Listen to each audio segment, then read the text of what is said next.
The stars looked different when you were dying among them. Commander Thisara pressed her long fingers against the cold metal wall of her ship and felt the vibration of failing engines deep in her bones. Around her, the bridge crew worked quietly, at their stations, their crystalline skin glowing faintly blue in the dim emergency lighting. 67 ships floated dead in space around her flagship. 2 million souls waited for her to find a miracle that did not exist. The quantum drives had failed 3 days ago, all at once, like someone had thrown a switch across the entire fleet. Her engineers said it was sabotage. The Korthak had planted something in their systems before they fled their homeworld. "Commander, the children's ship is requesting more medical supplies," her communications officer said. His voice was tired. They were all tired. Thisara closed her eyes.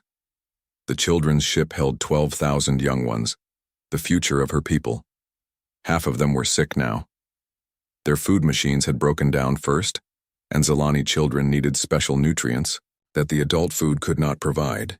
"Tell them we will send what we can," she said, though they both knew it was almost nothing. She walked to the main viewing screen and stared out at her dying fleet. The Zalani ships were beautiful even in death, their curved hulls catching starlight, like frozen tears. Her people had built them for grace and speed, not for the hard journey they had been forced to make, now that grace was killing them. The war had started so suddenly. The Korthak Empire had demanded surrender or death, and her people had chosen to run instead of fight. They were scientists and artists, not warriors. They had packed their greatest treasures and their children and fled into the dark between stars. For months they had jumped from system to system, always one step ahead of the Korthak hunting fleets. They had been heading for the far edge of the galaxy, where ancient maps showed empty space and maybe safety. But the Korthak had been clever. They had planted their poison in the quantum drives during the last battle, and now the Zalani fleet was trapped like insects in amber. "Commander," her science officer called out, "the life support systems are down to 38% efficiency. We have maybe 2 weeks before the air becomes too thin to breathe." 2 weeks. Thisara had been hoping for a month. She turned back to her crew, these brave souls who had followed her into exile and would die with her in the void. "Send a message to all ship commanders," she said. "Tell them to prepare for emergency rationing. Cut everything that is not essential to life." "What about the distress beacon?" her communications officer asked quietly. The question hung in the air like a curse. They had debated it for 3 days. A distress beacon might bring help, but it would definitely bring the Korthak. Any signal strong enough to reach across the stars would be like lighting a fire in the darkness. "Not yet," Thisara said, though her heart was breaking. "Give me one more day to think." 3,000 light-years away, Captain Jake Morrison was having a much better day. His ship, the UHS Discovery, was cruising through the Kepler 442 system on a routine survey mission. The system had 3 planets, none of them suitable for human life, but the star was stable and the asteroid belt showed signs of rare metals. Jake sat in his captain's chair and watched his crew work. They were good people, all volunteers for deep space exploration. Lieutenant Amy Walsh bent over her science station, her blonde hair tied back as she studied sensor readings. At communications, Lieutenant Commander Ryan Clark was running system checks with his usual careful precision. "Captain," Amy called out, not looking up from her screens, "I'm getting some strange readings from the outer system." Jake pushed himself up from his chair and walked over to her station. "What kind of strange?" "Quantum signatures, but not like anything in our databases. They're artificial, definitely not natural, but the pattern is all wrong." Amy frowned at her instruments. "There are a lot of them, maybe 60 or 70 separate sources all clustered together." Ryan looked up from his station. "Could be a mining operation. Some of the corporations have been pushing pretty far out these days." "No," Amy shook her head. "The signatures are too big. These look like ships, but they're not moving, they're just sitting there." Jake felt that familiar tingle at the back of his neck, the one that had kept him alive through 15 years of space exploration. "How far out?" 4 billion kilometers. At the edge of the system, just sitting in empty space. Any response to standard hailing frequencies? Ryan checked his board. Nothing, sir. Either they can't hear us or they don't want to talk. Jake stared at Amy's screen, watching the strange signatures pulse like heartbeats. 60 or 70 ships, just sitting in space. That could mean a lot of things, and most of them were bad. Pirates maybe, or some kind of military buildup. But it could also mean something else, something that made his chest tighten with possibility. Chief Engineer Lisa Parker to the bridge, he said into his comm. Lisa arrived a few minutes later, her coveralls stained with grease and her red hair escaping from under her work cap. "What's up, Captain?" "Take a look at this," Jake said, pointing to Amy's screen. "What do you think?" Lisa studied the readings for a long moment. "Those are some weird power signatures. The energy output is massive, but it's not focused. It's like they're bleeding power instead of using it efficiently. Could they be in trouble? Could be. Or it could be a trap." Lisa shrugged. "Only one way to find out." Jake looked around at his crew.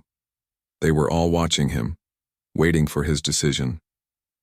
The Discovery was alone out here, days away from the nearest human outpost.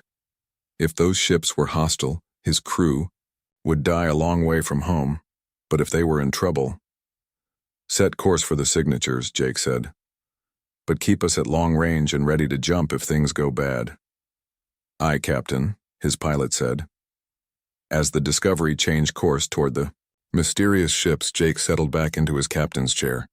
He had no way of knowing that his decision would change the course of galactic history, or that the dying aliens ahead were about to discover that humans were very different from any species they had ever met. In space, there were many ways to die, but only a few ways to live. Sometimes, Jake thought as the stars wheeled around them, you just had to choose to help and hope for the best. The Discovery moved slowly toward the cluster of alien ships, its engines humming quietly in the darkness. Captain Jake Morrison stood behind Lieutenant Amy Walsh as she studied her sensors, watching the strange signatures grow larger and clearer on her screens. "My God," Amy whispered. "Captain, these ships are huge. The largest one is almost twice the size of anything we've ever built." Jake felt his mouth go dry. Through the main viewing screen, he could see lights in the distance, scattered like dying stars against the black of space.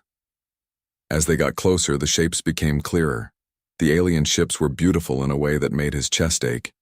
They curved and flowed like frozen music, their hulls catching starlight and throwing it back in soft rainbow patterns. "They're not moving at all," reported his pilot, Ensign Danny Cooper. "Dead in the water, Captain." "Life signs?" Jake asked. Amy bent over her instruments. "Definitely, lots of them. I'm reading millions of life forms across the fleet, but the power signatures are all wrong. Their systems are failing." Lieutenant Commander Ryan Clark looked up from his communications station. "Captain, I'm picking up some kind of transmission. It's not directed at us, but it's leaking from their ships. The computer is trying to make sense of it." "Put it on speaker," Jake said. The bridge filled with strange sounds, like wind chimes mixed with whale song. It was beautiful and sad at the same time, and somehow Jake knew without understanding the words that these were the sounds of people in pain. "It's a language," Ryan said, his voice excited. "The computer is starting to pick up patterns. Give me a few minutes and I might be able to establish basic communication." Jake nodded, but his attention was fixed on the alien fleet. Now that they were closer, he could see the damage. Several ships showed signs of battle, their hulls scarred and blackened. Others simply looked dead, no lights showing through their transparent sections. "Captain," Amy said quietly, "I'm reading massive system failures across the entire fleet. Life support is failing, power systems are barely functioning, and their engines are completely dead. These people are dying." The words hit Jake like a physical blow. Millions of beings, trapped in dead ships, slowly suffocating in the void. He had seen disasters before, but never on this scale, never anything that made him feel so small and helpless. "Distance to the nearest ship?" he asked. 2,000 kilometers in closing, Danny reported. "Stop here and hold position," Jake ordered. "Ryan, how are you doing with that translation?" "Getting somewhere, Captain." The computer has identified what might be distress calls. I think I can send a basic greeting, but I can't promise they'll understand it. Jake took a deep breath. First contact with an alien species.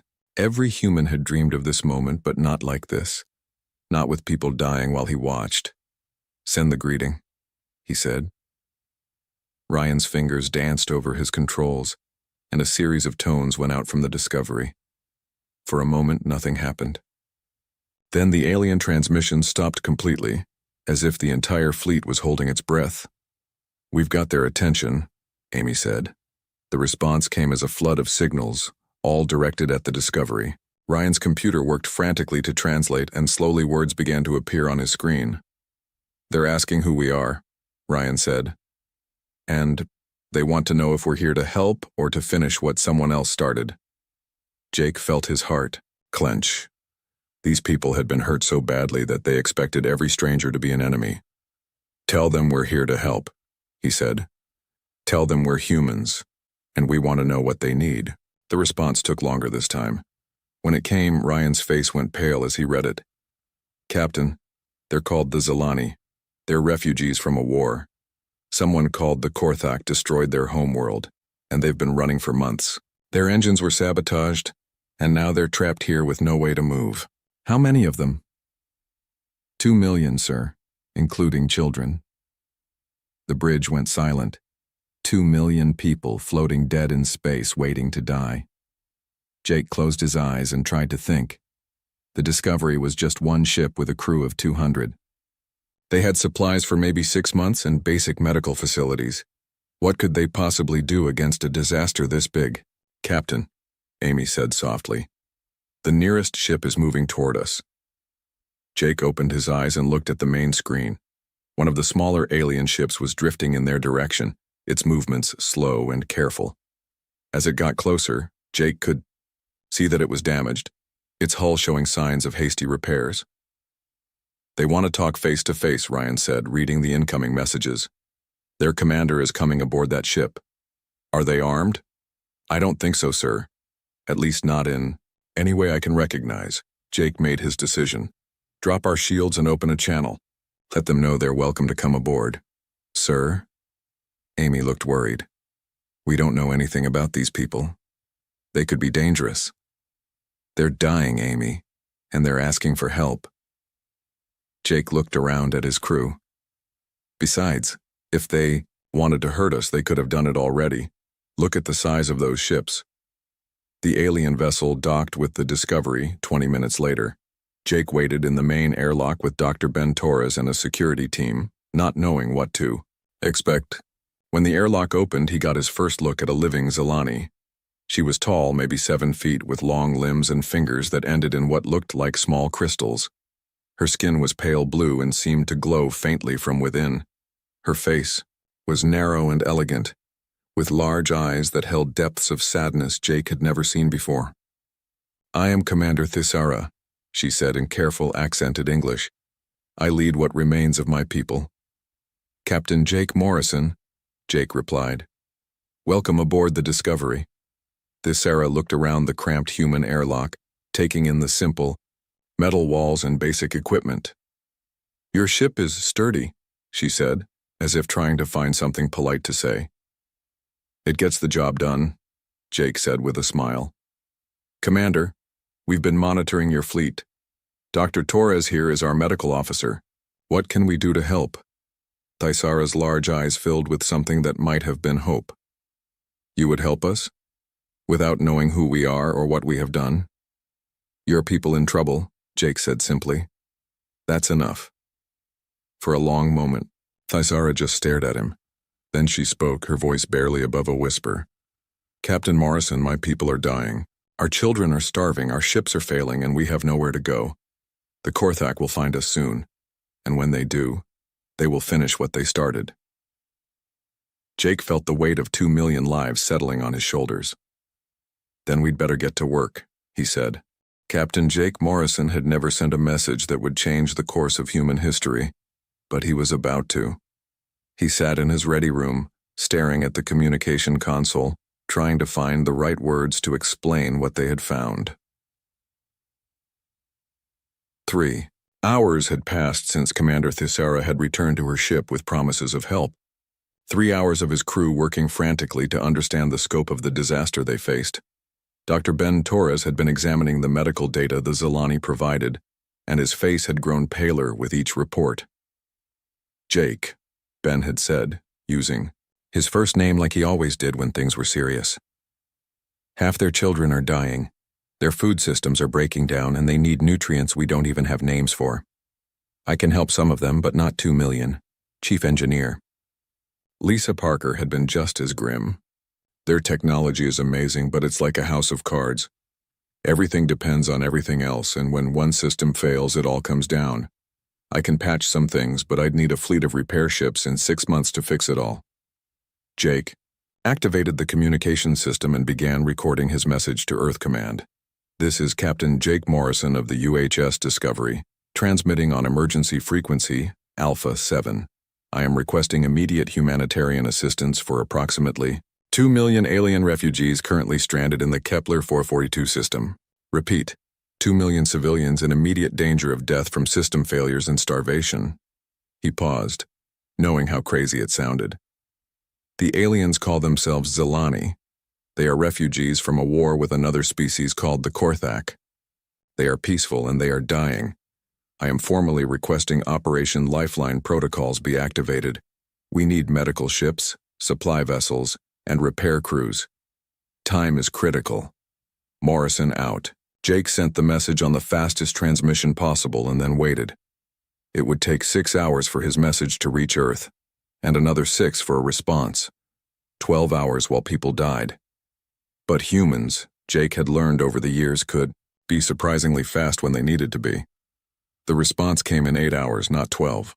President Helen Carter herself appeared on the screen, her face serious but determined. "Captain Morrison, this is President Carter. Your message has been received and verified. I am authorizing Operation Starlight, the largest humanitarian mission in human history. Admiral Chris Davis is already assembling a fleet. Help is coming, Captain." "Hold on." Jake felt tears in his eyes as he called his crew together on the bridge. "People, we're about to be part of something bigger than anything we've ever done. A rescue fleet is coming, but it's going to take them 4 days to get here. Until then, we're all these people have." Lieutenant Amy Walsh looked up from her science station. "Captain, I've been working with the Zilani engineers. They've given me the specifications for their most critical systems. Maybe we can help keep them alive until the fleet arrives." "What do you need?" Jake asked. "Every spare part we have, all our emergency food supplies, and about 48 hours without sleep." Jake smiled. "You've got it. Lisa, I want you to take your best people over to their ships. See what you can fix with what we have." "Already packed and ready, Captain," Lisa said, hefting a toolkit that looked like it weighed half as much as she did. The next 4 days were the longest of Jake's life. The Discovery became the center of a desperate repair operation, with human and Zilani engineers working side by side in the failing alien ships. The language barrier was huge, but somehow they made it work. Humans pointed and gestured. Zilani sang musical instructions, and slowly, impossibly, systems began to stabilize. Dr. Torres worked around the clock in the alien medical bays, treating Zilani children with medicines he was making up as he went along. "Their biology is close enough to ours that some of our drugs work," he told Jake during one of his brief rest periods. "But close enough is still a guess, and I'm running out of supplies." On the 3rd day, Jake found himself standing in the nursery section of the largest Zilani ship, watching human crewmen feeding alien babies with improvised bottles. The babies were beautiful, with the same crystalline features as their parents, but smaller and more fragile. They made soft humming sounds when they were content, like tiny wind chimes. "They trust us," Commander Thisara said, appearing beside him. "My people have been hurt so many times, but they trust your crew completely. Why do you do this for strangers?" Jake thought about the question. "Because you needed help," he said finally. "It's not more complicated than that." Thisara studied his face for a long moment. "Your species is very young, Captain Morrison. Most races learn to be suspicious before they learn to be kind. The galaxy has not been gentle with hope. Then maybe it's time someone changed that, Jake said. On the fourth day, the human rescue fleet arrived. Jake watched from the Discovery's bridge as ship after ship dropped out of hyperspace. More vessels than he had ever seen in one place. Hospital ships, cargo vessels, repair ships, even converted civilian transports. All of them coming to help, people they had never met. Admiral Chris Davis contacted him from the flagship UHS Endeavour. "Captain Morrison, this is Admiral Davis. Looks like you've been busy." "Just getting started, Admiral," Jake replied. "What's our plan?" "Simple. We're going to save every single one of them." The rescue operation that followed was organized chaos. Thousands of human crew members swarmed through the Zilani fleet, replacing failing systems, distributing food and medicine, and evacuating the most critical cases to human medical ships. The humans worked with the efficiency that amazed the Zilani, who had expected any help to come with conditions and demands. Chief Petty Officer Sam Roberts led a team of engineers who seemed to work miracles. They took human equipment and Zilani technology and somehow made them work together, creating hybrid systems that neither species could have built alone. "It's like building a car out of spaceship parts and bicycle wheels," Sam explained to a confused Zilani engineer. "It shouldn't work, but if you're creative enough, it does." Dr. Megan Foster, the fleet's chief medical officer, set up field hospitals in the cargo bays of human ships, treating Zilani patients with a combination of human medicine and Zilani medical technology. "Their immune systems are similar to ours," she reported to Admiral Davis. "We can help them, but we're learning as we go." But it was the small moments that mattered most. Jake watched a human maintenance worker teaching a group of Zilani children how to play cards. He saw Zilani engineers sharing their knowledge of quantum physics with amazed human scientists. He watched crews from both species working together to save a failing life support system, neither understanding the other's language but both understanding the urgency. Lieutenant Ashley Bell, the fleet's cultural liaison officer, organized exchange programs between human and Zilani families. "They need to see that we're people too," she explained to Jake, "and we need to understand who we're helping." But even as the rescue proceeded, long-range sensors brought troubling news. Lieutenant Commander Ryan Clark had been monitoring communications across the sector, and what he found made everyone nervous. "Captain," Ryan said, his voice tight with worry, "I'm picking up quantum signatures at the edge of the system. Big ones moving fast. I think the Korthak have found us." The Korthak warfleet dropped out of hyperspace like a storm made of metal and fury. Admiral Chris Davis watched from the bridge of the UHS Endeavour as 36 alien warships took position at the edge of the system, their hulls dark and angular like the teeth of some massive predator. "Admiral," his communications officer reported, "we're being hailed. The signal is coming from their largest ship." "Put it through," Davis said, straightening his uniform. Behind him, Captain Jake Morrison stood with Commander Thisara, who had insisted on being present when the Korthak arrived. The main screen flickered, then showed the interior of an alien bridge. The being that appeared made Davis take an involuntary step backward. The Korthak commander was huge, nearly 8 feet tall, with scaled green skin and eyes like chips of yellow ice. When he spoke, his voice was like gravel grinding against steel. "I am War Master Grathak of the Korthak Third Fleet," the alien said. "You will identify yourselves and explain why you harbor enemies of the Empire." Davis felt every eye on his bridge watching him. This was it, the moment that would define humanity's place in the galaxy. "I am Admiral Chris Davis of the human fleet. These people are refugees under our protection." Grathak's laugh was like the sound of breaking bones. "Humans. We have heard whispers of your species, but you are even more primitive than we expected. Your ships are crude, your weapons are simple, and you dare to interfere in Korthak business. The Zilani are no longer your business," Davis said calmly. "They are under human protection now." "Protection?" Grathak leaned forward, his massive hands gripping the arms of his command chair. "You face 36 ships of the line with your handful of rescue vessels. You cannot protect yourselves, much less these criminals." Commander Thisara stepped forward, her crystalline features glowing with anger. "We are not criminals, Grathak. We are people who refuse to surrender our children to your slaughter. The Zelani will return to face judgment, Grathak snarled.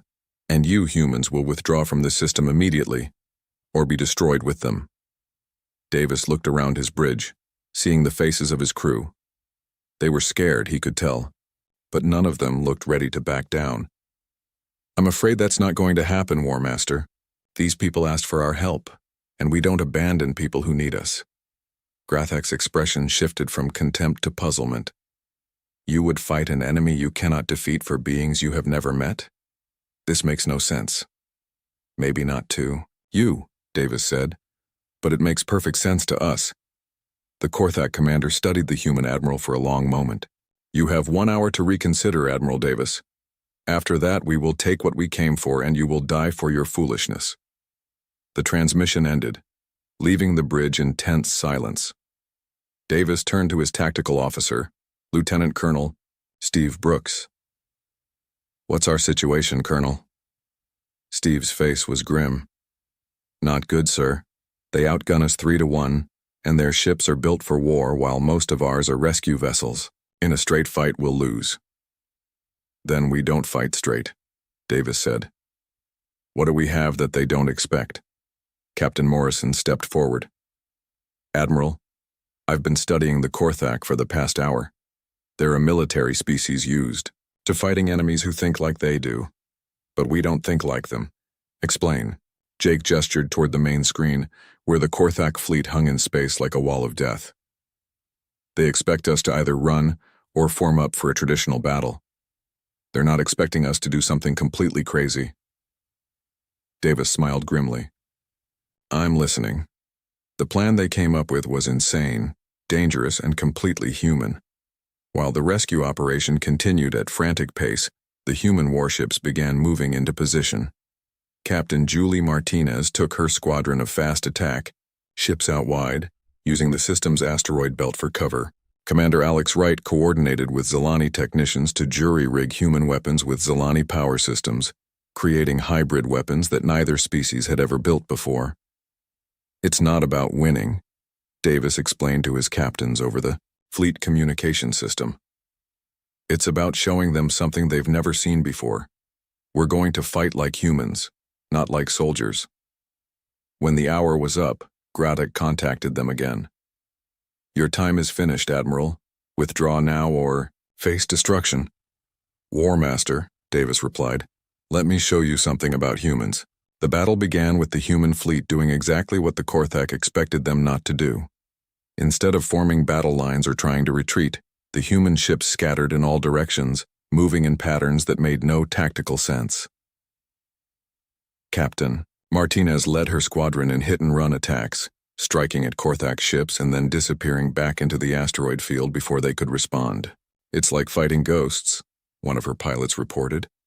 They can't predict where we're going because we don't know where we're going. Meanwhile, Commander Wright's modified weapons began taking their toll. Human missiles enhanced with Zelani. Targeting systems found their marks with impossible accuracy, while Zelani energy weapons powered by human fusion reactors punched through Korthak shields like they were made of paper. But the real shock came when the Zelani themselves joined the fight. These peaceful people, who the Korthak had dismissed as harmless refugees, began using their damaged ships to shield human vessels from enemy fire. They couldn't fight, but they could protect the people who were fighting for them. Engineer Nancy Gray was working to repair a damaged human cruiser when a Korthak boarding party tried to take the ship. She sealed herself in the engine room and overloaded the fusion reactor, taking the Korthak boarders with her but saving the ship and its crew. Pilot Officer Dan Cooper led a desperate attack on the Korthak flagship, his small fighter weaving through defensive fire that should have destroyed him a dozen times over. He didn't destroy the massive warship, but he damaged its main gun just as it was about to fire on a hospital ship full of Zelani children. The battle raged for 3 hours, and slowly something extraordinary happened.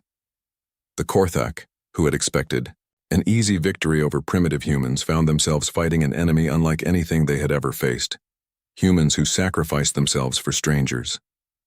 Humans who fought not for conquest or glory, but simply because it was the right thing to do.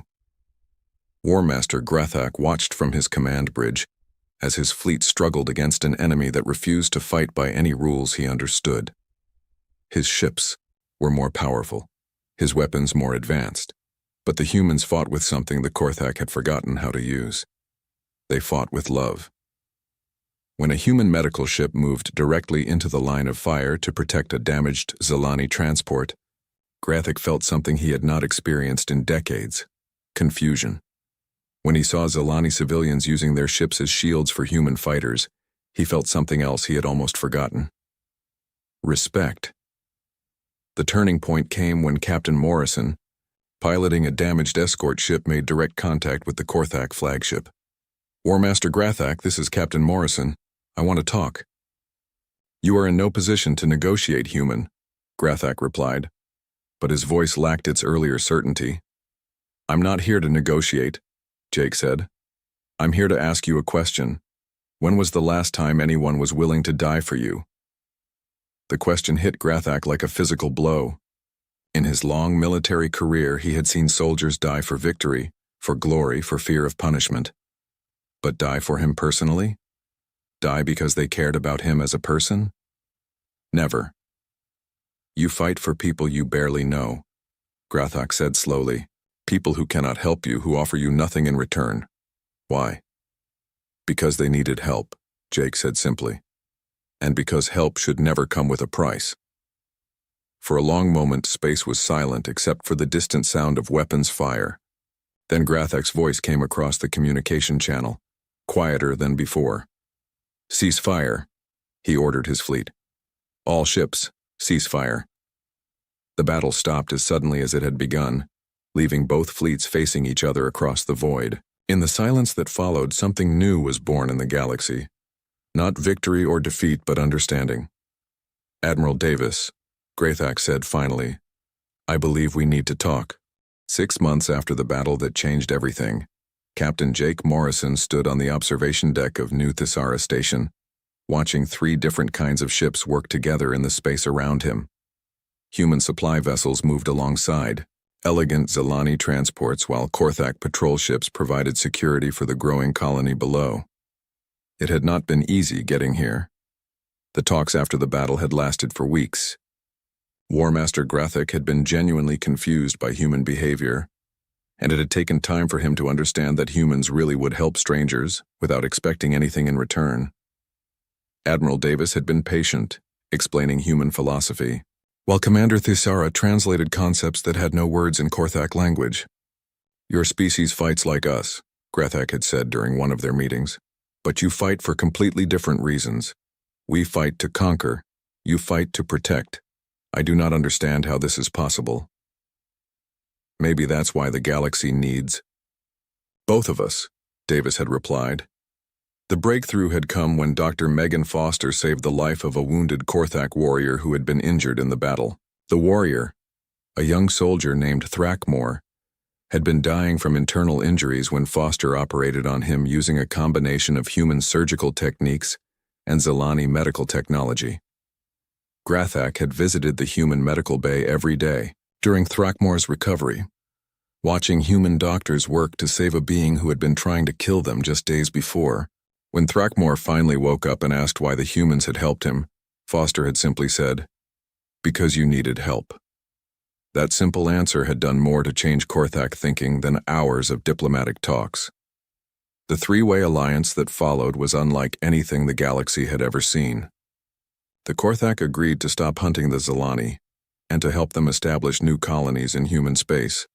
In return, humans gained access to advanced Korthak military technology and Zalani scientific knowledge. But more importantly, they gained something much rarer in the galaxy: friends. Jake smiled as he watched a group of human children playing with young Zalani in the station's central park. The human kids were teaching the alien children how to play baseball, while the Zalani youngsters showed their new friends how to make their skin glow in different colors. A young Korthak warrior sat nearby, watching the game with intense concentration as he tried to understand the rules. "Captain Morrison," a familiar voice said behind him. Jake turned to see Commander Thisara approaching, her crystalline features glowing softly in the station's artificial light. She had been promoted to colonial administrator after the Zilani Council formally requested asylum in human space. "Commander," Jake said with a smile, "how are the new settlements coming along?" "Better than we dared hope," Thaisara replied, joining him at the observation window. "The third planet has been approved for Zilani colonization, and the integration programs are exceeding all expectations." It was true. The integration of 2 million Zilani refugees into human space had gone more smoothly than anyone had predicted. Dr. Ellen Price led cultural adaptation programs that helped both species understand each other, while Administrator Frank Collins managed the complex logistics of building new cities designed for both human and Zilani needs. There had been problems. Of course, some humans, led by politicians like Senator Carl Stevens, had opposed bringing aliens into human territory. "We don't know these people," Stevens had argued in the Senate. "How do we know they won't turn on us the moment it's convenient?" But, for every voice of opposition, there had been 10 voices of support. The footage of human crews risking their lives to save alien children had spread across human space, and public opinion was overwhelmingly in favor of helping the refugees. Korthak integration had been even more surprising.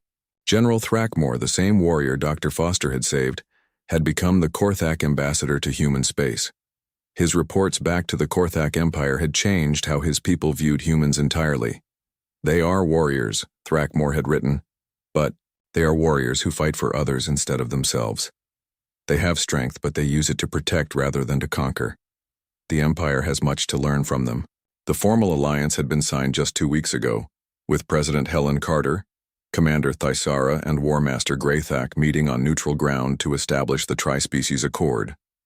The agreement established trade relationships, mutual, defense pacts, and joint exploration missions to the unexplored regions of the galaxy. "Jake," Thaisara said softly, using his first name as she had learned to do, "I need to tell you something." "What is it?" "Our long-range sensors have detected something at the edge of Korthak space. Another species, one we have never encountered before. They appear to be aggressive." Jake felt that familiar tingle at the back of his neck. "How aggressive?" "They destroyed a Korthak outpost without warning and refused all attempts at communication. Greythak is concerned that they may be expanding into inhabited space." Jake nodded slowly. The galaxy was a big place, and humanity was still learning just how many different kinds of people lived in it. Some of them, apparently, were not as reasonable as the Zilani or as honorable as the Korthak. "What does Greythak want to do about it?" "He has requested a joint task force to investigate. Human ships, Korthak warriors, and Zilani scientists working together to make contact with this new species." Jake smiled. 6 months ago, humans had been alone in the galaxy. Now they were part of something bigger, something that might be able to face whatever challenges the universe threw at them. "Tell Greythak we're in," Jake said. "When do we leave?" 3 days later, Jake stood on the bridge of the UHS Discovery as it prepared to depart New Thaisara. The ship had been refitted with Korthak shields and Zilani sensors, making it more powerful than any vessel in human history. But it was still recognizably human in its solid, practical design. His crew had changed too. Lieutenant Amy Walsh now worked with a Zilani science officer who could calculate quantum equations in her head. Chief Engineer Lisa Parker had learned to combine human engineering with alien technology, creating hybrid systems that were more reliable than anything any single species could build alone. Dr. Ben Torres, now Director of Interspecies Medicine, had developed medical techniques that could treat humans, Zilani, and Korthak with equal effectiveness. His research had saved thousands of lives and earned him honorary citizenship in all 3 species. As the Discovery undocked from the station, Jake received final messages from Admiral Davis and President Carter. The mission was simple in concept, but complex in execution. Find the new alien species, establish contact, and determine if they were a threat to the Alliance. "Captain," Amy reported from her station, "all systems green. The Korthak escorts are in position, and the Zilani science. Ships are ready." Jake settled into his captain's chair and looked around at his mixed crew. Humans, Zelani, and Korthak working side by side, united by a simple idea that had changed the galaxy. Sometimes the right thing to do is just to help. "Take us out," Jake ordered. As the small fleet jumped to hyperspace, heading toward the unknown, Jake reflected on how much had changed since that day when they first encountered the stranded Zelani fleet. Humanity had proven that compassion was not weakness, that helping others made everyone stronger, and that the universe was big enough for everyone if people were willing to work together. The stars ahead held new challenges, new peoples to meet, and new problems to solve. But Jake was no longer worried about facing them alone. The galaxy had learned something important from humanity, and humanity had learned something equally important from the galaxy. Together, they could handle whatever came next. Commander Alice Wright stared at the alien ships through the main view screen of her vessel. She had never seen anything like them before. 3 sleek metallic crafts with strange blue lights pulsing along their hulls approached her ship, the ESF Dauntless. What had begun as a routine survey mission to the outer edges of the solar system was about to change the course of human history. "Any response to our hails?" she asked, trying to keep her voice steady. Communications Officer Jack Miller shook his head. "Nothing, Commander. They're receiving but not answering." Alice took a deep breath. Humanity had prepared for this moment, theoretically. First contact protocols had been established decades ago, but facing the reality of an alien presence made all those training simulations feel inadequate. "Keep broadcasting peaceful intentions on all frequencies," she ordered. "And inform Earth. Command immediately." The alien vessel suddenly accelerated, forming a triangle around the Dauntless. Before Alice could issue another command, a beam of purple energy shot from the lead ship, striking their engine section. "We've lost propulsion," shouted Engineer Sam Cole from his station, as alarms blared throughout the ship. "They didn't even warn us." Alice gripped her chair as another beam hit, this one disabling their weapons systems. "All hands, prepare to be boarded," she announced over the intercom, her mind racing through options that were quickly disappearing. Within minutes, strange beings in metallic suits teleported onto the bridge. They stood nearly 7 feet tall with 4 arms and skin that shifted colors like oil on water. Their helmets concealed any facial features, but their body language suggested military precision. One stepped forward, raising a device that projected a 3-dimensional image of a massive space station shaped like a wheel with 12 spokes. "Humans," the translator device around its neck spoke in stilted English. "You have violated Galactic Council territory. Your species will submit to standard quarantine protocols." "We weren't informed of any territorial boundaries," Alice responded, firmly. "We're on a peaceful mission of exploration within our own solar system."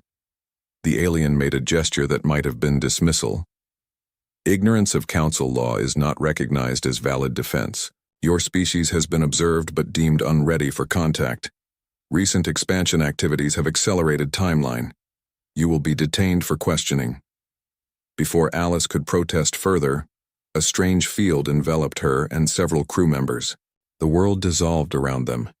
President Gary Nichols sat in the White House Situation Room, surrounded by his top military and scientific advisors.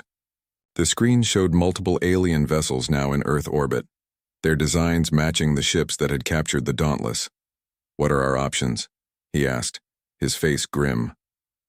Defense Secretary Patricia Miller pointed to satellite imagery. "Their technology appears far beyond ours, Mr. President, at least on the surface. They've positioned ships over major capitals worldwide and have jammed most military communications." "And Commander Wright?" the President asked. "No word since." "Her crew was taken," General Kevin Shaw replied. "But we have activated Protocol Midnight as per your authorization." The President nodded slowly. Protocol Midnight, the contingency plan developed after decades of studying recovered alien technology and preparing for potential hostile first contact. Most citizens had no idea it existed.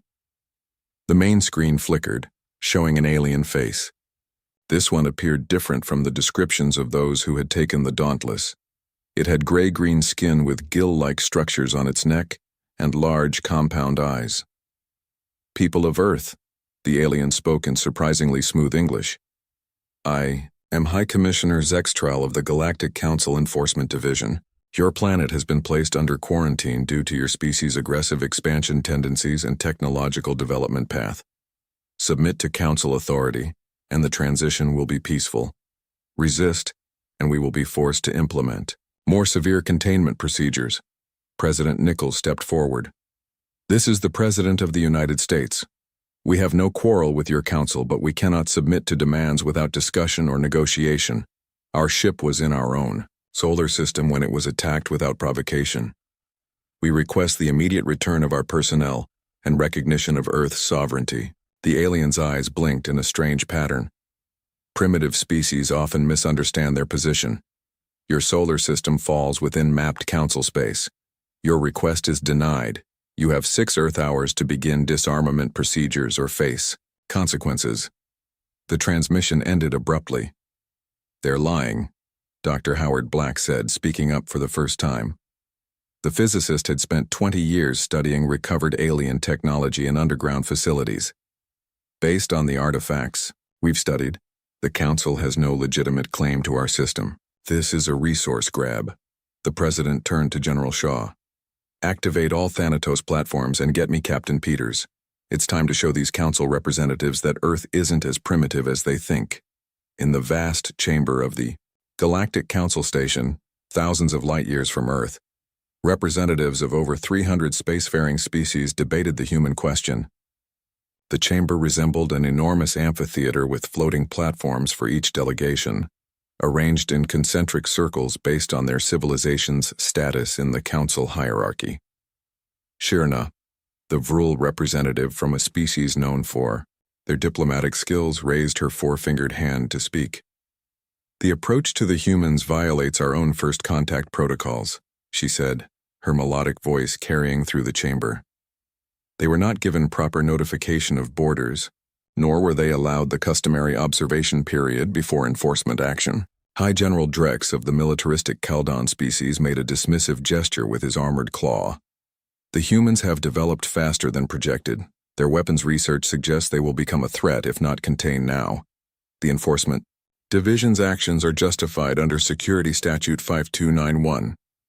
We said the same about the Thorians, Shirna countered, and they are now valued members of the Council.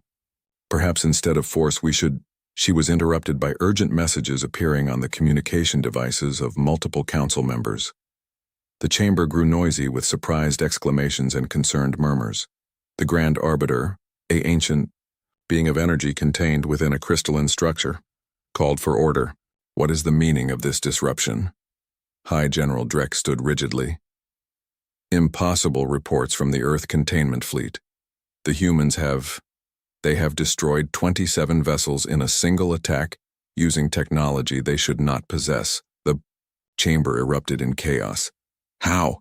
Demanded the Commerce Minister of the Jordak Syndicate. Our intelligence indicated they had barely achieved limited interplanetary travel. Shirna watched the reactions with growing concern. Something about this situation felt orchestrated, but not by the humans.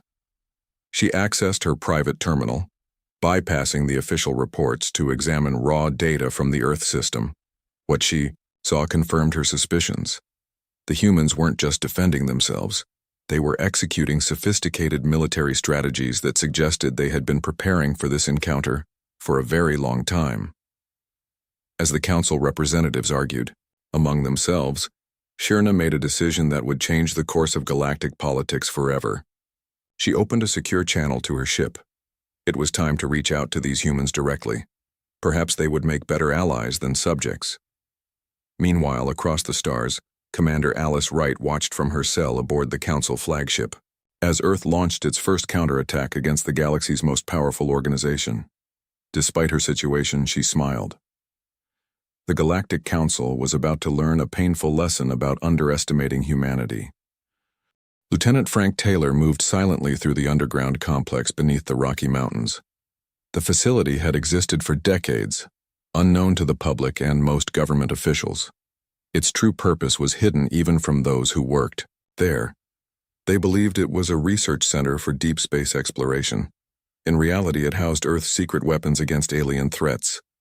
Frank placed his palm on a scanner. A door opened, revealing a vast chamber filled with strange devices and hushed conversations. Scientists and military personnel worked side by side, their faces tense but determined. Protocol Midnight is fully activated, Frank announced to the room. All systems green. Defense Secretary Patricia Miller approached him, her normally composed face showing rare signs of stress. The Council ships have begun positioning themselves over major population centers. They're transmitting ultimatums to every government. On Earth. They think we're helpless, Frank said. Perfect, Patricia nodded. The President is stalling them with diplomatic talk. It's time to show them what humanity has been preparing for. She led Frank to a sealed door at the back of the chamber. After another security scan, they entered a smaller room where a single device sat on a pedestal. It looked simple, a silver sphere about the size of a basketball etched with complex patterns. The Thanatos system is ready, Patricia said. Dr. Black says all satellites are in position. Frank studied the sphere. Hard to believe something so small can create singularities. 20 years of reverse engineering alien tech, Patricia replied. All because we shot down that scout ship in 1989 and kept it quiet. Frank's communication device beeped. Captain, Peters has launched her rescue mission. It's time to activate Phase 1. Patricia pressed her hand against the sphere. It began to glow with soft blue light. May God help us all. Commander Alice Wright paced in her cell aboard the Council flagship. The space was small but surprisingly comfortable, with a bed, basic facilities, and a force field instead of bars. She had been separated from her crew and questioned repeatedly about Earth's defenses, technological capabilities, and government structures. The aliens seemed particularly interested in how quickly humans had progressed from early flight to space. Exploration. Alice had been careful with her answers, revealing only what they would already know from observation. She kept humanity's secrets close. A subtle vibration ran through the ship. Then another. Alarms began to sound in the distance. Alice smiled, slightly. Earth was fighting back. The force field suddenly flickered and died. Standing in the doorway was a woman in a black combat suit with no insignia. Captain Diane Peters. Commander Wright, Diane said with a nod. Ready to go home? How? Did you get aboard? Alice asked, already moving toward the door. Experimental cloaking technology, Diane explained, handing Alice a weapon. They never saw us coming. The rest of your crew is being extracted by my team. They moved quickly through the corridors. The ship was in chaos, with alien crew rushing to battle stations. Through the windows, Alice could see Earth far below, and the flashes of light that indicated space combat. What's happening down there? She asked. We're hitting them with everything we've got, Diane replied. The Thanatos devices are creating mini-singularities that tear their ships apart. General Shaw launched the Solar Defense Fleet from their hiding spots on Mars and the asteroid belt. They reached a small airlock where 3 more operatives in black suits waited with the rest of Alice's rescued crew. A sleek shuttle was docked outside, unlike any spacecraft Alice had seen before. Is that? Alice began. Reverse engineered, Diane confirmed.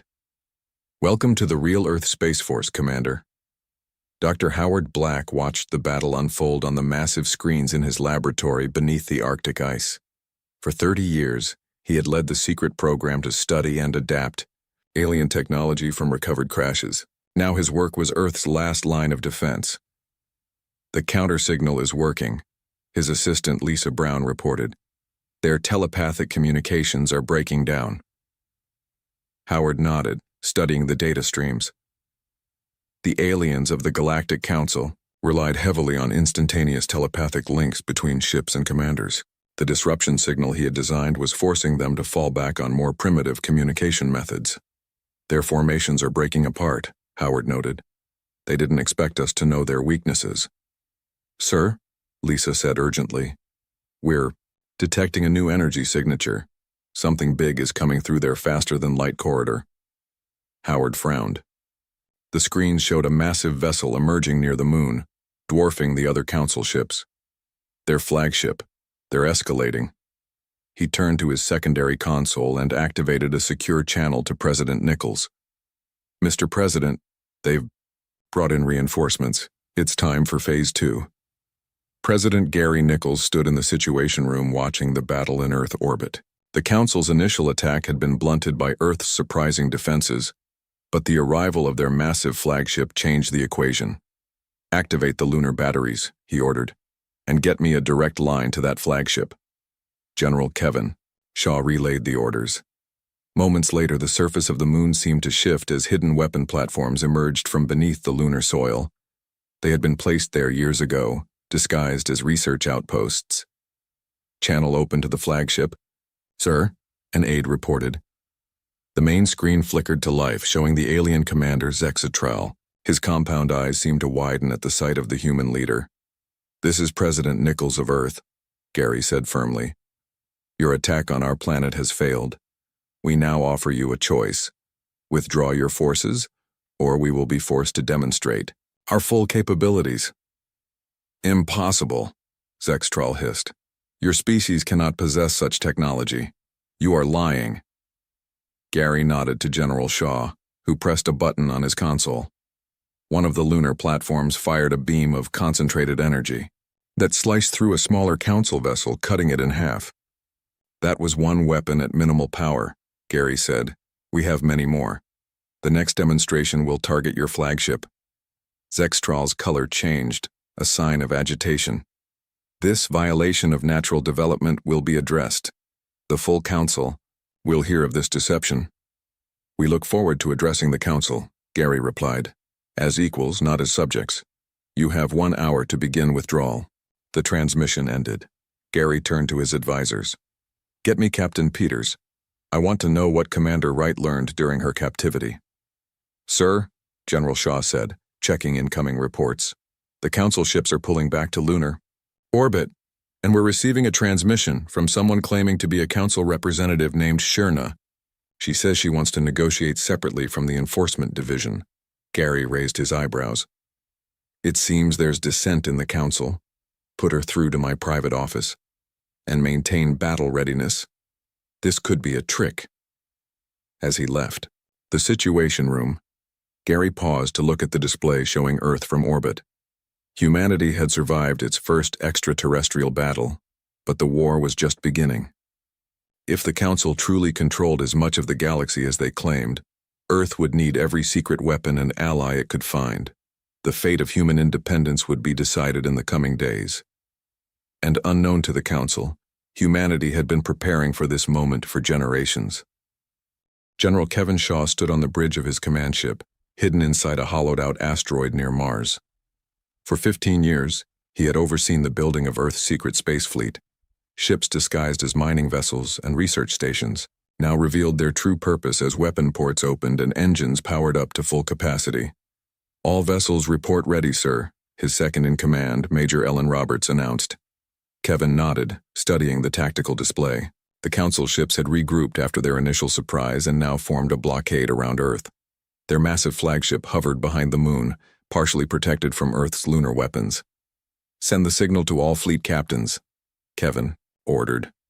"Operation Spear begins now." Throughout the solar system, hidden human ships emerged from their concealment. From Mars, from the asteroid belt, from the moons of Jupiter and Saturn, vessels of various sizes moved into attack formation. The Council forces suddenly found themselves caught between Earth's defenses and this unexpected fleet. "They're scrambling to reposition," Ellen reported with a hint of satisfaction. "Our ships from Europa and Titan are already engaging their rear guard." Kevin activated the ship-wide communication system. "All hands, this is General Shaw. Today we fight not just for Earth, but for humanity's right to determine its own future among the stars. Execute attack pattern Delta." The human fleet moved with practiced precision. Years of secret drills had prepared them for this moment. The Council ships, accustomed to overwhelming less advanced civilizations with their technology, found themselves facing an enemy that understood their tactics and had counters ready. "Thanatos devices activating now," Ellen announced. Across Earth orbit, the gravity manipulation devices powered up simultaneously. Council ships suddenly found themselves caught in localized gravitational anomalies. Metal twisted and hulls buckled. As the fabric of space itself seemed to fold around them, Within minutes, 27 council vessels had been torn apart. Direct hit on their communication ship, a tactical officer called out. Their coordination is breaking down. Kevin allowed himself a small smile. The element of surprise had worked perfectly. Now came the hard part, sustaining the attack against what was still a technologically superior enemy. Commander Alice Wright sat in the briefing room aboard Captain Peters' stealth vessel as they sped back toward Earth. The key other rescued crew members were receiving medical attention. Alice studied the battle reports coming in with a mixture of amazement and pride. "I knew we had secret defense programs," she said to Diane, "but nothing on this scale." Diane nodded. After the Roswell incident in 1947, the government realized we weren't alone. When more ships crashed in the following decades, we recovered enough technology to understand what we might be facing. Everything since then, our space program, technological development, even some wars, has been partly shaped by preparing for this day. The Council has no idea what they've stumbled into, Alice realized. During my interrogation, they kept assuming we were decades behind where we actually are. That was intentional, Diane explained. Everything public about our space capabilities has been understated. The Council thought they were dealing with a planet that had barely reached its moon. The ship's communication system activated. "Captain Peters," a voice said. "The President is requesting Commander Wright's presence for an emergency briefing as soon as you land. We've made contact with a Council representative who wants to negotiate." Alice looked at Diane. "Who?" "Someone named Shirna," Diane replied. "Apparently not all Council members agree with this attack on Earth." Alice nodded. "During my captivity, I overheard arguments among the aliens. Some mentioned protocols being violated. I think the Council isn't as united as they want us to believe." "That gives us an opening," Diane said. "If we can split their alliance, we have a better chance of surviving this." Alice turned back to the view screen showing the battle. Human ships were holding their own, but some were already lost, shown as fading dots on the tactical display. "How long can we keep this up?" "Long enough to make them reconsider whether Earth is worth the cost," Diane answered grimly. In the Galactic Council chamber, representatives watched in stunned silence as the battle feeds showed their forces being decimated by human defenses. The massive view screens displayed scenes that many had believed impossible. A supposedly primitive species successfully repelling the Council enforcement fleet. "This is unprecedented," declared the ancient representative of the Fur Collective, their translucent form vibrating with agitation. "No species at their development stage has ever possessed such military capability." "They must have been helped," insisted High General Drex, his armored claw smashing down on his console. "Some Council member has violated the non-interference directives and armed these humans." Shirna stood on her platform, her slender form tense but controlled. "Or perhaps our intelligence was faulty from the beginning. We assumed the humans were what they appeared to be, without considering they might deliberately hide their true capabilities." "Impossible," Drex growled. "Our observation posts have monitored their planet for centuries." "And how many times have those observation posts actually landed and interacted with humans?" Shirna asked. "How many crashed ships have we lost on their planet over the decades? Ships that were never recovered by our salvage teams?" A murmur ran through the chamber as representatives considered this possibility. "I have opened a direct channel to the human leadership," Shirna continued. "Unlike our enforcement division, I chose to speak with them before attacking. They claim they have been studying our technology from crashed vessels for over 70 of their years." The Grand Arbiter's crystalline form pulsed with light as the ancient being addressed the Council. "This situation has grown beyond an enforcement action. The humans have demonstrated capabilities that qualify them for diplomatic engagement under Council law." High General Drex made a dismissive gesture. "They are still confined to a single star system. Once our main battle fleet arrives, their resistance will—" He was interrupted as new alerts flashed across the chamber's displays. The humans had activated more Thanatos devices, creating a gravitational anomaly that swallowed 3 more Council ships. "This is no longer a question of quarantine," the Commerce Minister of the Jordak Syndicate said, her eyes fixed on the casualty reports. We are now engaged in full-scale war with a species that clearly understands our technology well enough to counter it. The economic impact of a prolonged conflict would be devastating. Shirna seized the moment. I move for an immediate cessation of hostilities and the opening of formal diplomatic relations with Earth. Seconded, called out the representative of the Thorians, a species that had itself faced council aggression in the past. The Grand Arbiter's light pulsed as the being considered. The motion will be put to vote. This council must decide if humans are to be enemies or potential allies. As the representatives cast their votes, Shirna's private communication device activated. A message from Earth's President Nichols appeared. We come in peace, but we do not surrender to threats. If the Council wants war, they will learn that Earth has teeth. Shirna looked back at the battle displays. The humans were proving that statement true with every passing moment. Dr. Linda Rodriguez adjusted her glasses and took a deep breath. As Earth's leading xenolinguist, she had spent years studying recovered alien communication systems. Now she was about to use that knowledge on a scale no one had imagined. The RAIM, secure room beneath the United Nations building, hummed with equipment. President Nichols stood nearby, watching as Linda prepared to address the Galactic Council directly. Are you ready, Doctor? The President asked. Linda nodded. The translation matrices are calibrated for all 27 major Council languages. They'll understand exactly what we're saying, with all the proper cultural nuances. Good, President, Nichols said, because we need to make our position very clear. Linda activated the transmission system.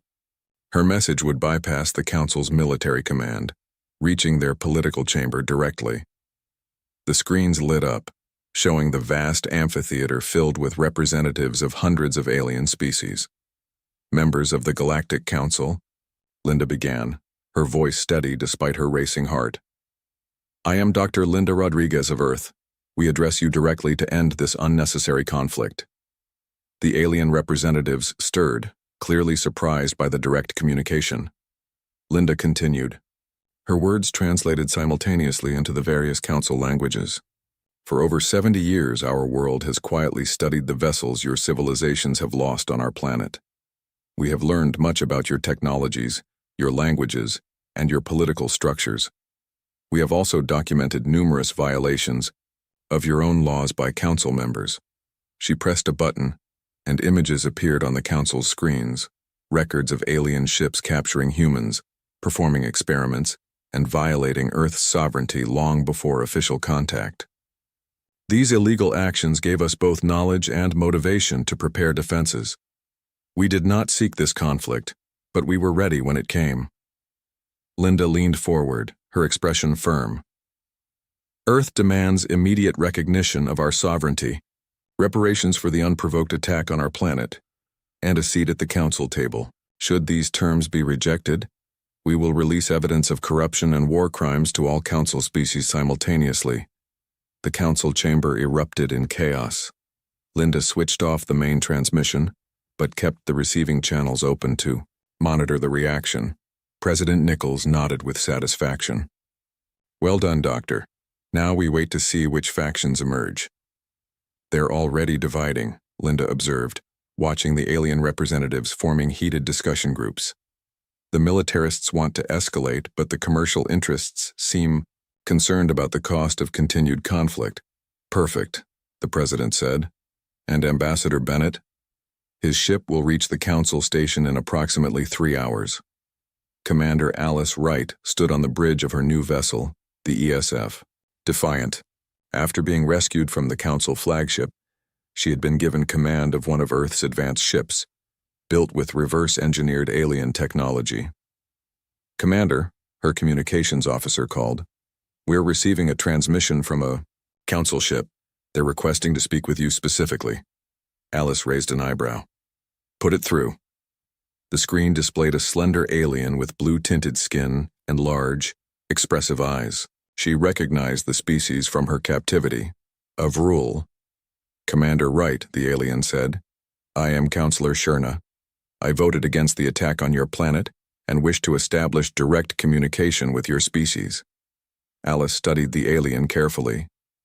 "What do you propose, Counselor?" "The Council is divided on how to proceed," Shirna explained. "Some wish to send our main battle fleet to crush your resistance. Others recognize that approach would be costly and ultimately futile." "They're beginning to understand us better," Alice noted. Shirna's expression changed subtly. "I believe Earth has been misjudged. There are many species in the Council who faced similar treatment when first contacted. Surrounded, threatened, forced to submit. Some of us wish to create a more equitable galactic community." "Why tell me this?" Alice asked. "Because you have experienced our methods firsthand, and because your ship is currently in position to make contact with representatives of 17 Council species who share my concerns. They are waiting at coordinates I can provide." Alice considered this potential trap, but something in the alien's manner suggested sincerity. "Send the coordinates, but understand that we will arrive prepared for any deception." "I would expect nothing less from humans," Shirna replied, with what might have been respect in her. "Sorry, sir." Steve Bennett adjusted his tie as his ship approached the massive Council station. As Earth's newly appointed ambassador, he carried the hopes of his planet with him. The vessel he traveled on was unlike anything humans had publicly acknowledged possessing. Sleek, fast, and incorporating technologies the Council believed impossible for Earth to have mastered. "We're being hailed," his pilot reported. "They're demanding identification and purpose." "Show them everything," Steve replied calmly.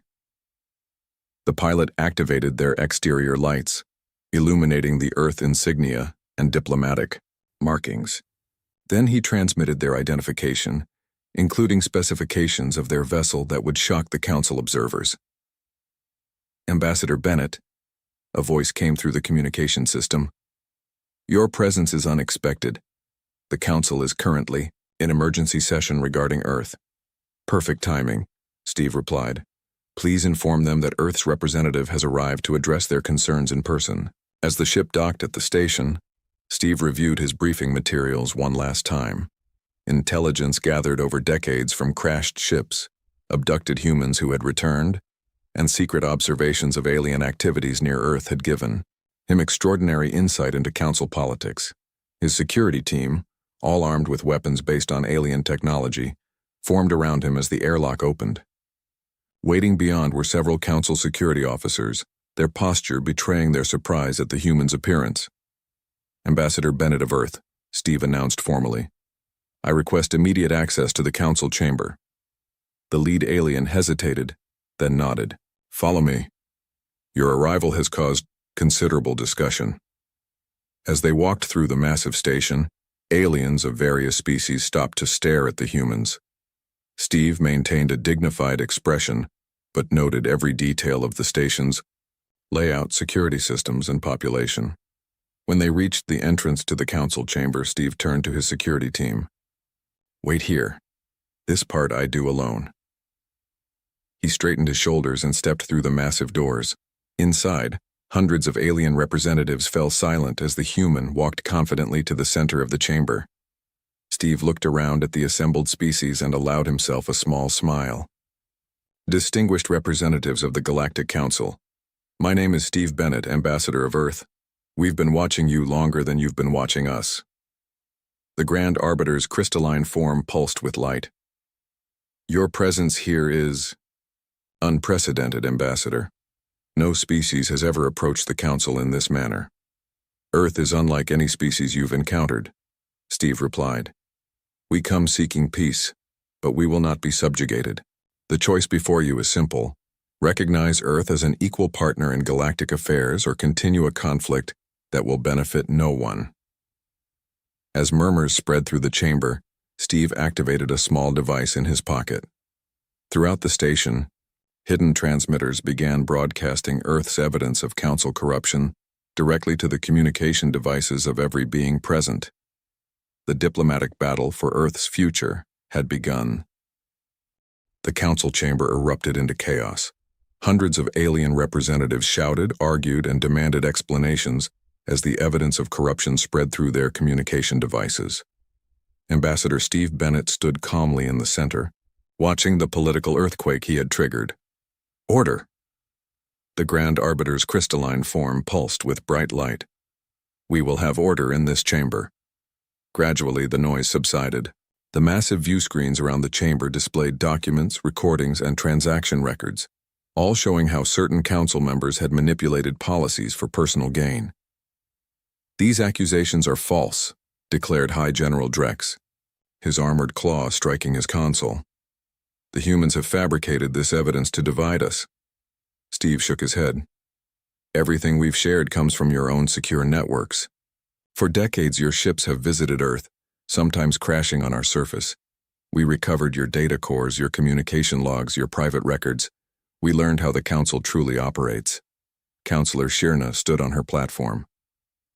I have independently verified some of these documents. They are authentic. The attack on Earth was not about quarantine protocols. It was about certain council members wanting to seize control of their unusually resource-rich solar system. The hall filled with angry murmurs as more representatives reviewed the evidence. The Commerce Minister of the Jordex Syndicate rose to speak. These humans have shown not only military capability, but political insight that surpasses many established council members. I move to immediately end hostilities and open formal diplomatic relations. Seconded, called several voices. High General Drex stood rigidly. The humans remain a potential threat. Their technological development has been unnaturally accelerated. The Drev Imperium calls for their immediate containment through superior force. And how many more ships are you willing to lose, General? Steve asked quietly. Earth's defenses are only partially deployed. We prefer peace, but we are prepared for prolonged conflict if necessary. The Grand Arbiter's light pulsed rhythmically, a sign of deep consideration. A vote will be taken. The Council must decide if Earth is to be welcomed as a potential member or treated as a threat to galactic stability. Commander Alice Wright guided her ship toward the coordinates Shirna had provided. The ESF Defiant moved cautiously, weapons ready as they approached what appeared to be a small space station hidden in an asteroid field. Multiple ships detected, her tactical officer reported. 17 distinct vessel types, all powered. Down, they appear to be waiting. Open a channel, Alice ordered, to all vessels. This is Commander Wright of Earth. We come in response to Counselor Shirna's invitation. The main screen activated, showing a diverse group of alien representatives gathered in what looked like a conference room.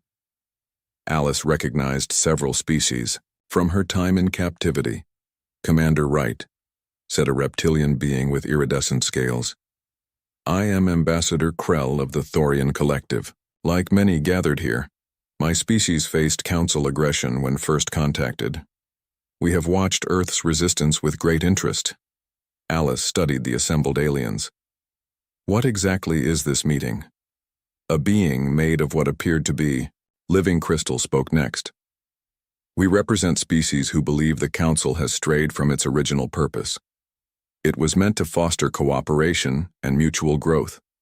Instead, it has become a tool of domination by the most powerful members. Earth's unexpected strength has created an opportunity, Krell continued.